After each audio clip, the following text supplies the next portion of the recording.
Em nome do Pai, do Filho e do Espírito Santo. Amém. Naquele tempo, Jesus viu um homem chamado Mateus, sentado na coletoria de impostos, e disse-lhe: Segue-me. Ele se levantou e seguiu a Jesus.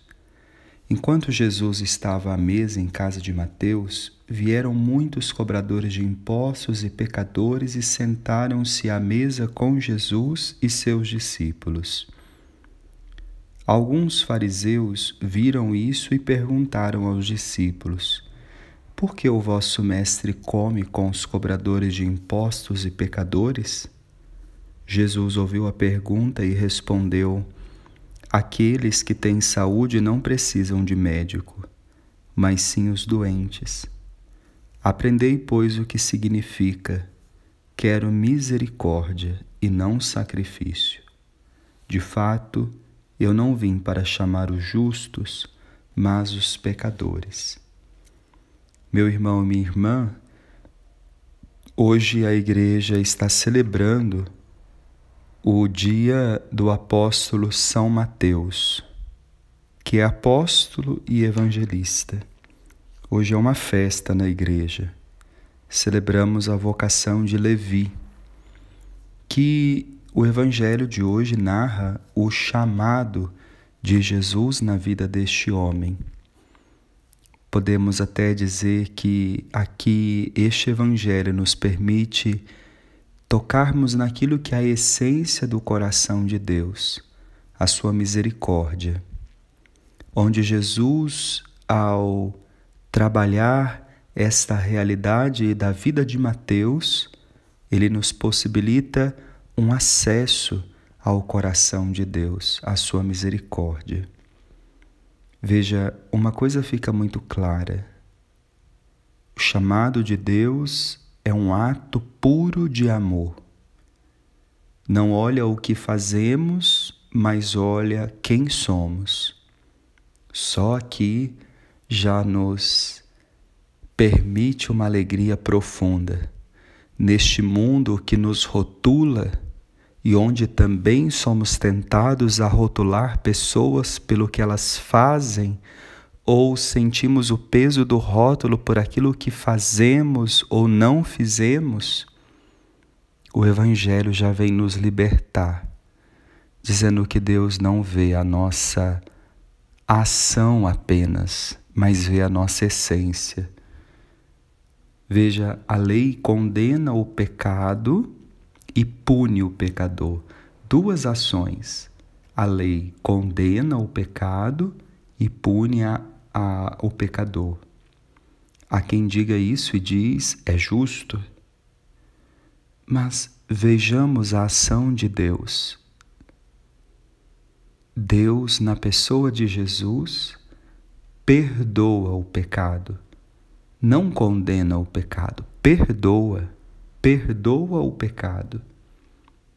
E faz o quê? Acolhe o pecador.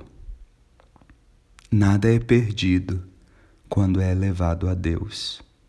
Mesmo o nosso pecado não é jogado fora. O nosso pecado é perdoado. É como se Deus reaproveitasse aquele mal e fizesse com ele uma ocasião de bem para nós. E é isso que ele faz. Por isso, o pecado não me exclui do reino. Agora, é preciso que eu faça uso desse pecado. Como? Indo para Deus. Quando eu não deixo o meu pecado limitar a graça de Deus, mas vendo o meu pecado eu grito mais a Deus, o meu pecado então se torna um privilégio. Sim, porque veja, Deus ama o pecador que, reconhecendo o seu erro, dá um passo em direção a Ele. O que me chama muita atenção e me toca neste evangelho é essa atitude dos fariseus, que, vendo a ação de Jesus, de novo, olha, eles estão vendo o que Jesus está fazendo. O problema dos fariseus é o problema de muitos de nós que dentro da igreja nos consideramos santos, justos, como o irmão mais velho da parábola do filho pródigo, do pai misericordioso. O problema desses fariseus é que eles têm dificuldade de aceitar o irmão que erra, e isso me toca nesse dia.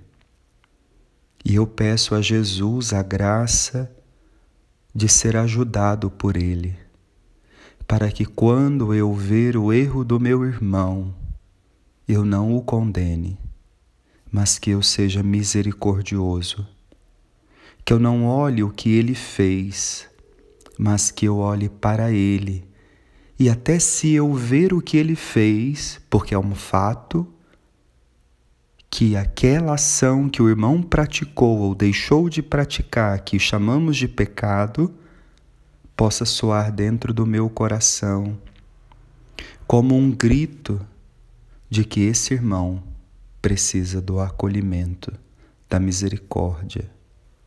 Senhor, eu peço para minha vida hoje esta graça de não rejeitar o meu irmão, a minha irmã, por causa do seu erro e do seu pecado, mas que o Senhor me dê um coração misericordioso como o do Pai do céu, para amar e acolher, sabendo que quem perdoa é o Senhor, mas em mim o Senhor deseja acolher esses irmãos, como também eu desejo ser perdoado e acolhido, quando em mim também provo os meus erros e os meus pecados.